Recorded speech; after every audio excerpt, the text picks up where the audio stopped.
अंगराज,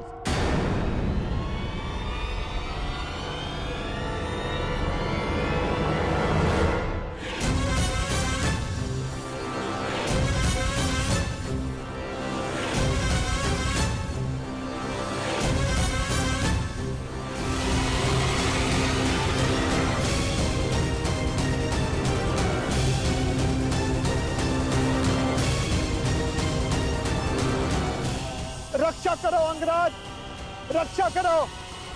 मैं आपका सारथी हूं, मेरी रक्षा करना आपका कर्तव्य है अंगराज। रक्षा करो अंगराज, ये सर्प मेरे प्राण ले लेगा अंगराज। अंगराज सहायता करो अंगराज, अंगराज, अंगराज।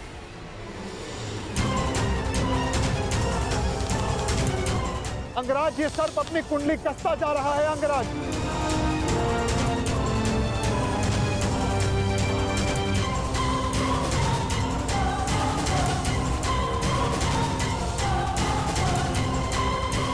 अंगराज सहायता।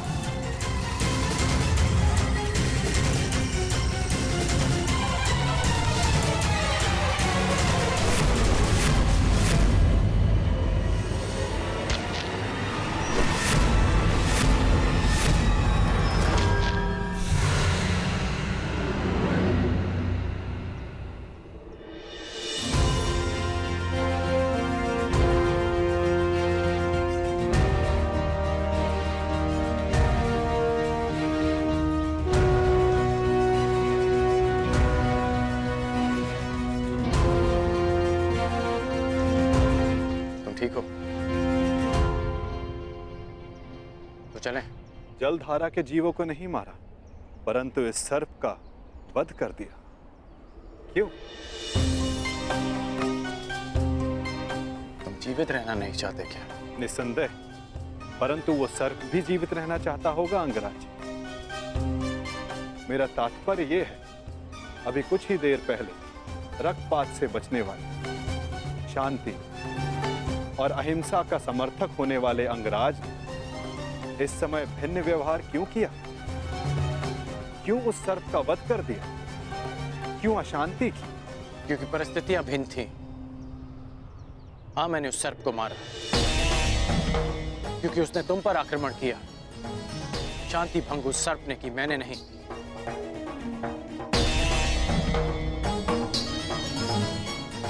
अब आपकी शंका दूर हो गई हो तो चले अंगराज। शंका तो तुमने प्रस्तुत की है, परंतु समाधान तो आपके लिए है अंगराज।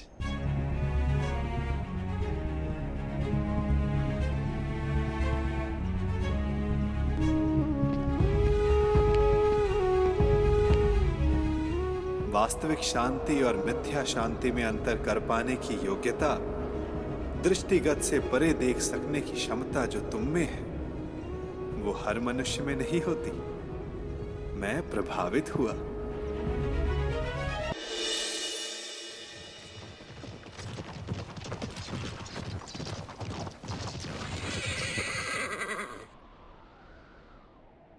ये अचानक रथ क्यों रोक दिया? निद्रा का अनुभव हो रहा है अंगराज।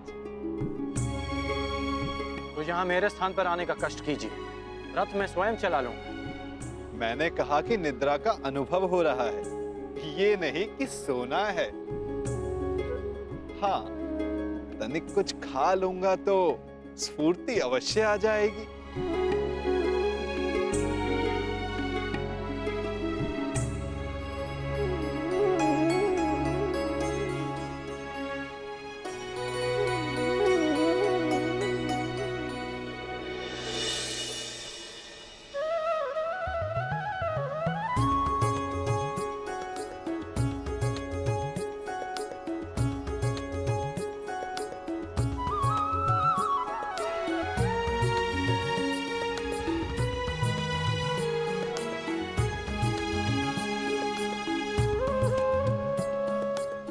ये पात्र कहां से आ गया?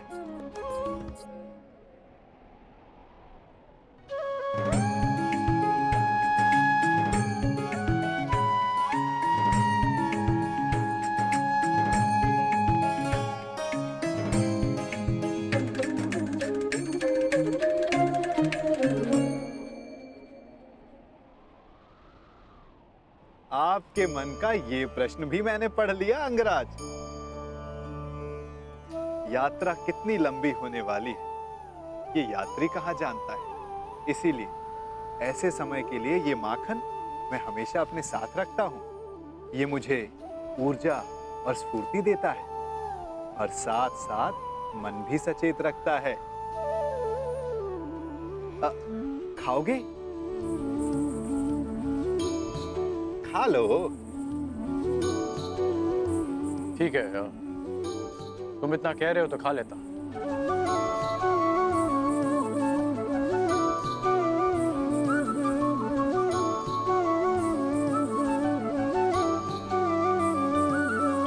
कहा था ना स्फूर्ति मिलेगी। थोड़ा और मिलेगा? हाँ, ये केवल मेरा है, परंतु आप सहयात्री हो इसलिए बांट लेता हूं।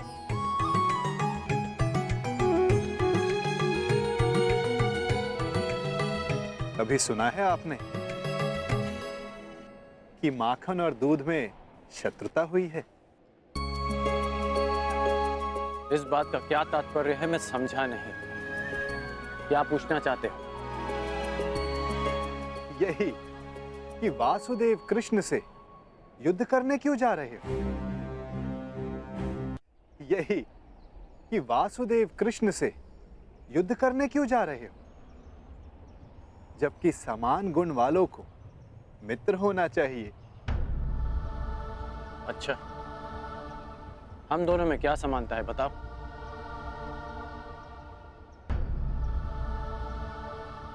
एक बालक जिसको जन्म किसी और ने दिया, पाला किसी और ने, जो बालपन से ही अन्याय और अधर्म से लड़ता आया हो, जिसका लक्ष्य अन्याय का नाश है, जिसने प्रेम किसी से किया और विवाह किसी और से करना पड़ा, और अब धर्म संस्थापन के लिए अथक परिश्रम कर रहा है। अब आप ही बताओ, क्या ये समानताएं नहीं है? कुछ असमानताएं भी हैं हमारे बीच। कैसी असमानताएं अंगराज? कृष्ण को जन्म किसी और ने दिया और पाला किसी और ने, परंतु मुझे मेरे सगे माता पिता ने पाला है। निसंदेह, परंतु लक्ष्य दोनों का समान है। इसीलिए इस यात्रा में एक दूसरे का सहायक होना चाहिए, विरोधी नहीं। कदाचित हम दोनों एक ही पक्ष में होते हैं।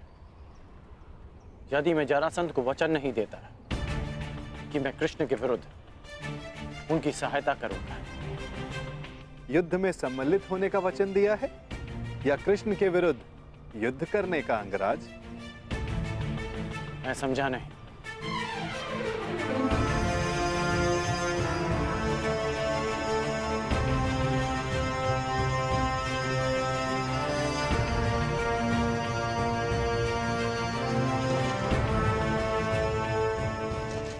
जिस प्रकार आंगन में बीज बोने से पहले यह जान लेना चाहिए कि उससे फल मिलेगा या कांटे, उसी भांति वचन देने से पहले सावधान रहना चाहिए।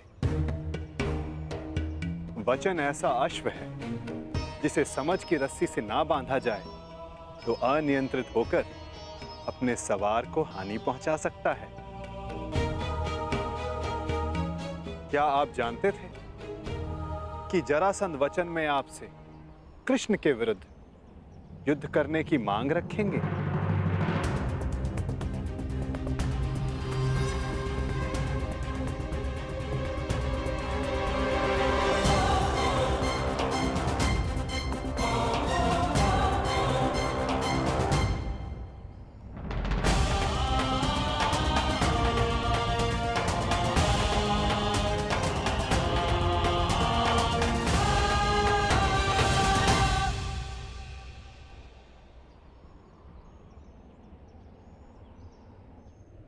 मैंने अपना कार्य पूरा किया अंगराज।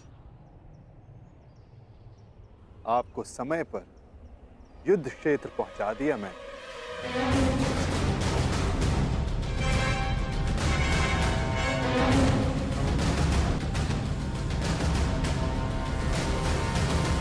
आवश्यक भी था, क्योंकि हम दोनों के यहां आने से पूर्व युद्ध प्रारंभ नहीं हो सकता था। तो आपको लगता है कि जरासंध आपके बिना युद्ध नहीं करेगा? मेरे बिना जरासंध युद्ध प्रारंभ कर सकता है,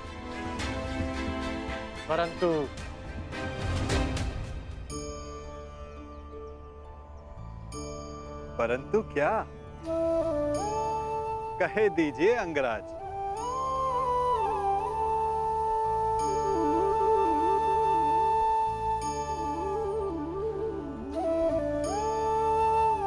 कहने की आवश्यकता नहीं, सारथी हैं आप,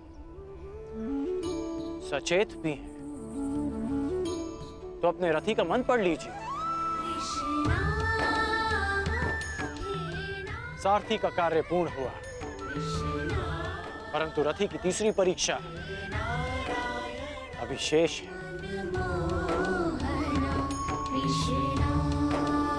तीसरी परीक्षा? ये क्या कह रहे हैं आप अंगराज?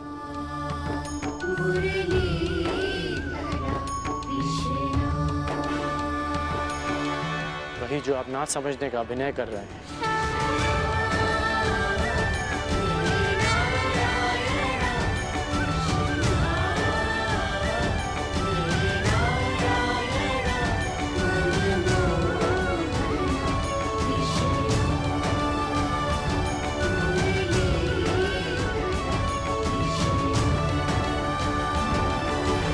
तीसरी परीक्षा?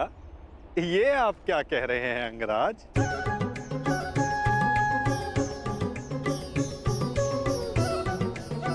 वही जो आप ना समझने का अभिनय कर रहे हैं।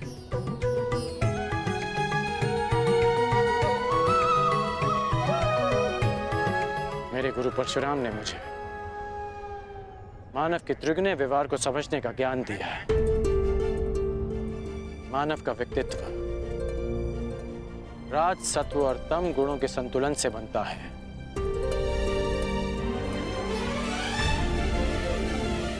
कहते जाओ अंगराज, मैं सुन रहा हूं। रजगुण मनुष्य को स्वार्थी बनाता है। इसके प्रभाव में मनुष्य अपनी सुविधा के लिए दूसरों को कष्ट देता है। इसलिए मेरी पहली परीक्षा में लक्ष्य प्राप्त करने के लिए मुझे जल जीवों का नाश करना था। परंतु तुम रजगुण के प्रभाव को संतुलित करने में समर्थ रहे। और दूसरा गुण है सत्व गुण, जो मनुष्य को पवित्र बनाता है। उसमें दया, प्रेम जैसे गुणों का संचार करता है। परंतु उस पर नियंत्रण ना रखा जाए तो ये भले बुरे में अंतर करने की मति हर लेता है। मनुष्य को हर ओर अच्छाई दिखती है, वो आभासी शांति को सत्य समझ लेता है और बुराई का अंत नहीं कर पाता। हाँ, परंतु तुमने सत्वगुण को भी नियंत्रण में रखा। आभासी शांति का आवरण भेद दिया। मेरे प्राणों की रक्षा के लिए तुमने उस सर्प का वध किया। हाँ, और अब मैं तीसरी परीक्षा की प्रतीक्षा कर रहा हूं, तमोगुण की परीक्षा।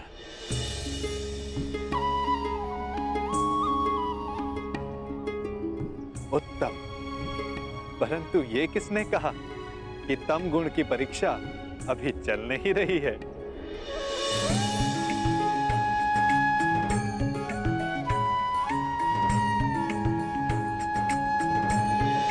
तमोगुण अंधकार के भांति हमें भ्रमित कर देता है।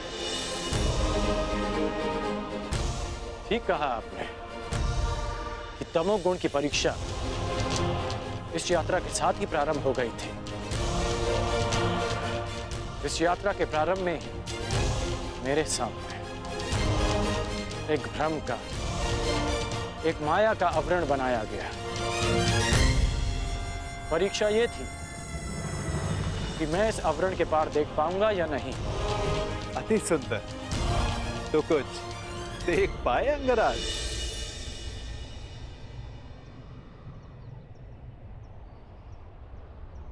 सबसे पहले इस नाटक के सूत्रधार को देखा,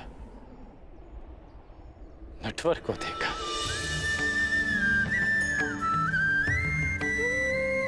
फिर उसे भी देखा जिसकी मुरली की धुन पर पूरी प्रकृति नाच उठती है। मुरलीधर को देखा, फिर उसे देखा जो जीवन से ज्ञान उस भांति मत लेता है जैसे दूध में से माखन। माखन चोर को देखा,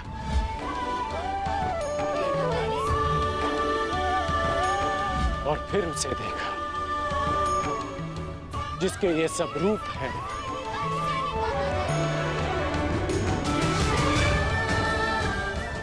वासुदेव। मैंने वासुदेव को देखा।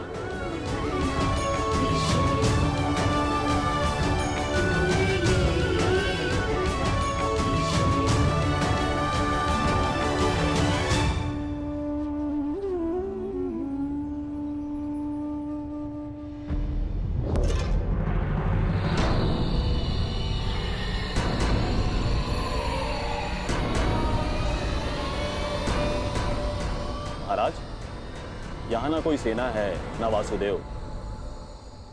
कहीं वासुदेव ने समर्पण का मन तो नहीं बना लिया? नहीं, यदि समर्पण करना होता तो वो कर्ण को अपने साथ नहीं ले जाता। कृष्ण या तो युद्ध करेगा या फिर से कोई छल।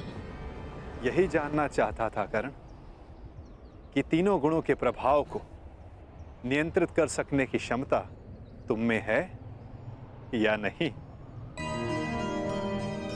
मैं संतुष्ट हुआ।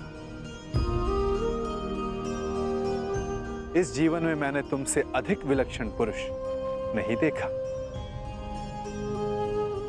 सूर्य देवता है, पर मनुष्यों में सूर्य तुम हो कर्ण। धन्य है तुम्हारी माता, धन्य है तुम्हारे पिता।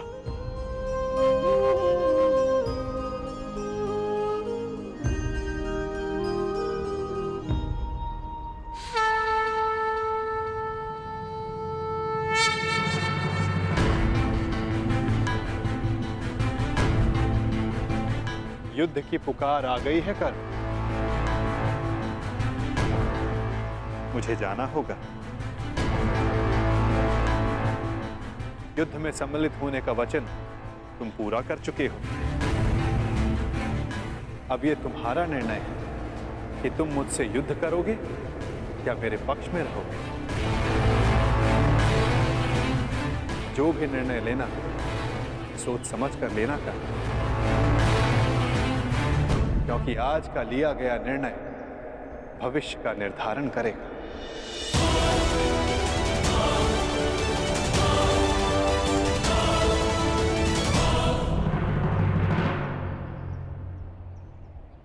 कृष्ण,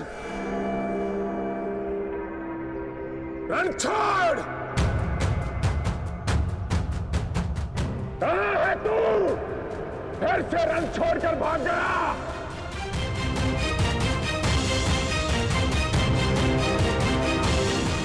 देख रहे हो, सबके समक्ष खड़ा हूं मैं, फिर भी सब मुझे ढूंढ रहे हैं, पुकार रहे हैं।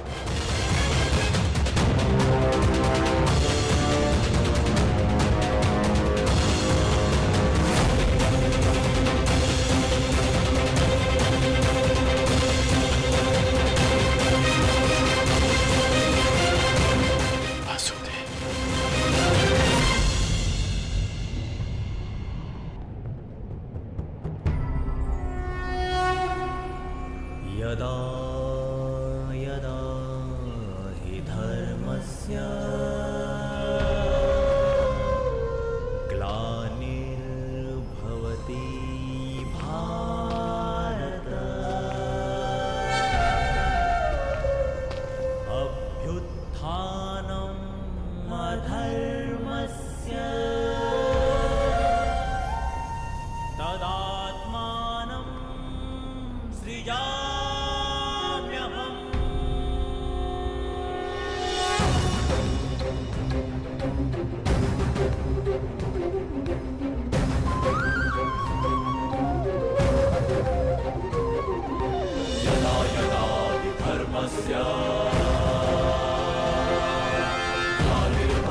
भारत